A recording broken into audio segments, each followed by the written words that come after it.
At the end of every 7 years thou shalt make a release. And this is the manner of the release. Every creditor that lendeth aught to his neighbour shall release it. He shall not exact it of his neighbour, or of his brother, because it is called the Lord's release.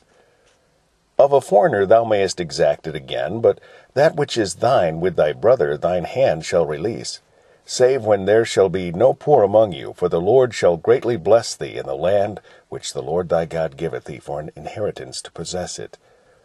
Only if thou carefully hearken unto the voice of the Lord thy God, to observe to do all these commandments which I command thee this day, for the Lord thy God blesseth thee, as he promised thee, and thou shalt lend unto many nations, but thou shalt not borrow, and thou shalt reign over many nations, but they shall not reign over thee.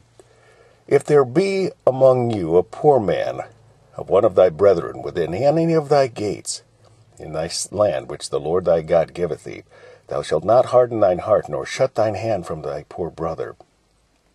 But thou shalt open thine hand wide unto him, and shalt surely lend him sufficient for his need in that which he wanteth. Beware that there be not thought in thy wicked heart, saying, The 7th year, the year of release, it is at hand, and thine evil eye be evil against thy poor brother. And thou givest him naught, and he cry unto the Lord against thee, and it be a sin unto thee. Thou shalt surely give him, and thine heart shall not be grieved when thou givest unto him, because that for this thing the Lord thy God shall bless thee in all thy works, and in all that thou puttest thine hand unto. For the poor shall never cease out of the land. Therefore I command thee, saying, Thou shalt open thine hand wide unto thy brother, to thy poor, and to thy needy in thy land. And if thy brother, an Hebrew man or an Hebrew woman, be sold unto thee, and serve thee 6 years, then in the 7th year thou shalt let him go free. Thou shalt let him go free from thee. And when thou sendest him out free from thee, thou shalt not let him go away empty. Thou shalt furnish him liberally out of thy flock, and out of thy floor, and out of thy winepress. Of that wherewith the Lord thy God hath blessed thee, thou shalt give unto him. And thou shalt remember that thou wast a bondsman in the land of Egypt, and the Lord thy God redeemed thee. Therefore I command thee this thing today.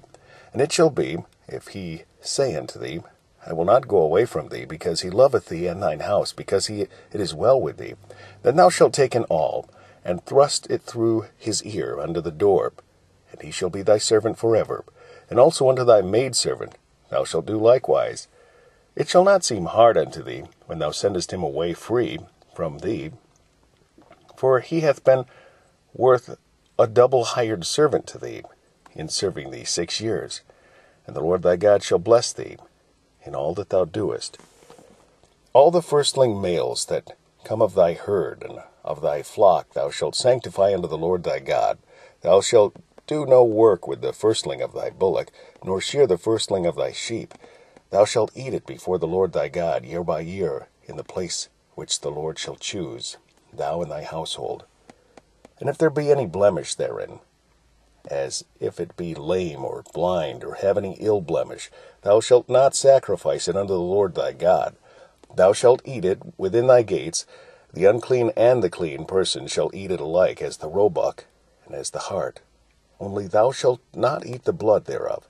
Thou shalt pour it upon the ground as water.